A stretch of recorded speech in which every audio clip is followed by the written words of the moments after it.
Morning, y'all. This is Marie from Goatie Homestead. The Arctic blast has finally hit. It's like 20 degrees this morning or something. Right now it's kind of spitting snow, probably not even enough for the camera to even pick up. If it picks up, I'll get some of it on video, since we don't really see snow that much here where we're at in southeast Oklahoma.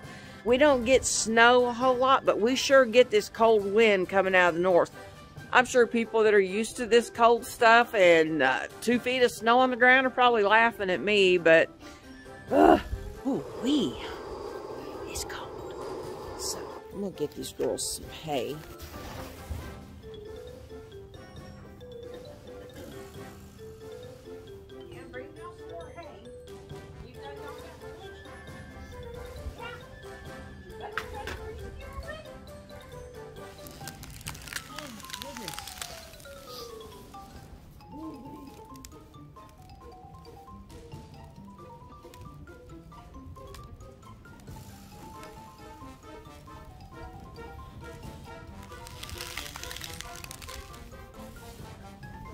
Y'all, it's so cold today. I just don't even, and the high's only supposed to be in the 30s. I kind of don't even want to let my chickens out. The biggest thing is the wind, because, like I said, it being all open and no wind breaks, the wind is just crazy. So it makes it so much colder because of that wind chill. I would rather they just stay cooped up. So I think I'm just going to feed them in the coop today and leave them in too. Get these other girls some hay. Now I can't quite close that big door all the way over here. There. Pretty good about not so far where I've been putting feed, which is I'm leaving these girls in for the day, but I want to just make sure they have plenty of hay. We have to make sure the horses all have plenty of hay. We have to make sure that all the water is busted up. We'll be having to come back, you know, of course, doing the same thing this afternoon. Yesterday evening, while we were feeding, knowing that it was going to hit during the night, we went ahead and like dumped and rinsed everybody's water and everything, and went ahead and filled up so that everybody'd have a couple days worth of water, because that's usually all we ever get. It's just a couple days of a freeze like this. And really, it doesn't even get, it's not even that bad when the wind stops. But when the wind's going like it does out here sometimes, because we're just out here in the open, in the river bottoms, is what they call it. But that wind is what'll get you. So, I mean, everybody wants to know about what kind of clothes you wear for farming and stuff. Whatever you can get that's warm. Like, you know, leggings. They're awesome, y'all. Why would y'all question even wearing leggings around the farm doing farm work? Come on. Leggings are awesome, because especially like the fleece leggings. I mean, come on. How much better of like thermal underwear do you want? You know, you put them on, they're nice and snug. You can just slide your jeans on over them. So then you already got 2 layers right there. Well, then if it's cold enough and you got your coveralls, then you got a 3rd layer at least. And you can double up on socks. I'm wearing like t-shirt, long sleeve t-shirt, and hoodie up underneath my Carhartt. So I have a hard time keeping a hat on with the Carhartt, which is why I wear hoodies with the Carhartt. Because something about the collar and me looking up or whatever, it knocks my hat off. Anyway, so when it comes to work gear around the farm and stuff, that's stuff to keep into consider, you know, that you have to think about.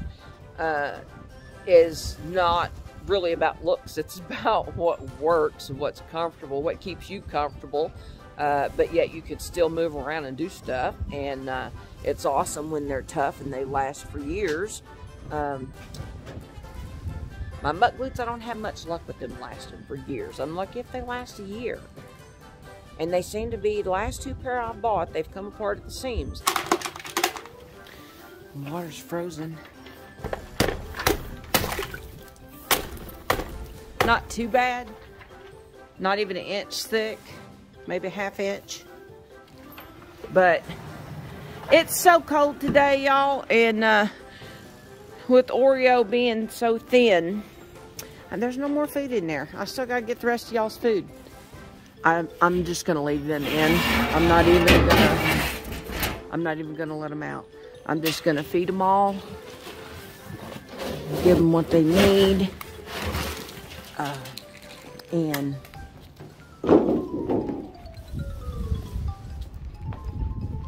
I'm gonna leave them separate today too, because if I'm leaving them in, I really don't want the three of them to have a chance to gang up on Oreo. Did you say she'll eat with them for a minute, but it's like she gives up easy. From what I've seen most of the time. So she's like, has let them actually like moved her off of food. That's good. Brownie moved to the other one. Since I stepped back, I'll give these girls the rest of theirs. Yeah. I gave them a little bit of alfalfa pellets. I've been giving them some alfalfa pellets every once in a while. About once a day, just like a handful each. The house. Well, that's what I was fixing to do, and get you to help me load that barrel up. Okay.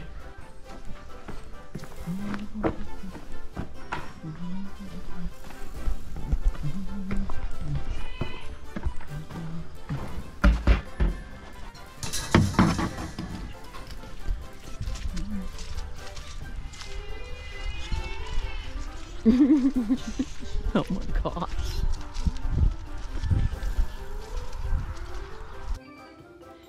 Well, we got the other 55-gallon metal drum down here. Put the goat food in, and I went ahead and had this extra little thing here and stuck the baking soda and their minerals in there and their probiotics. And then of course that's what we use the metal barrels to put the horse feed in too. Those work. We used to have a deep freeze that we used for a while too, but it was just easier with the deep freeze if you just poured the feed in the deep freeze instead of stacking it with the bags. But I don't really like doing that because it's really hard to rotate your feed, and you don't want feed ending up in the bottom corners of a deep freeze getting mildewy or moldy, you know, and causing your animals to get sick if you ever end up picking it up. So that's why we just keep it in the bags inside the barrels, and then that way it's just easier. Now, at one point when we had more horses, we were pouring it straight into the barrels, but we were like rotating through barrels, and so we'd wait till we got to the very bottom and emptied out, you know, before we'd move on to the next one. So I just wanted to show everybody, because the mouse by the bucket situation, hard to have a barn and not have mice and rodents around because of the fact that you've got feed around, and no matter how clean you keep your feed room, you still end up with feed everywhere, because the animals drop it and it leaves feed around, little pieces around that the mice end up finding and picking up. And the worst part about the mice, y'all, besides the droppings and the fact that they spread disease and will chew through, you know, just about anything except metal, the snakes discover that there's a food source when you have a bunch of mice around. And so then you'll end up with snakes. And so that's something you really want to stay on top of. Check my buckets, make sure I don't have a mouse in there. But, so you really want to try to stay on top of that. They'd get their food put in a metal barrel, so that way you don't have mice getting all in it and causing problems. Anyway, I'm going to wrap this up and go back to the house and get some hot chocolate or something and warm up. So, y'all have a good one.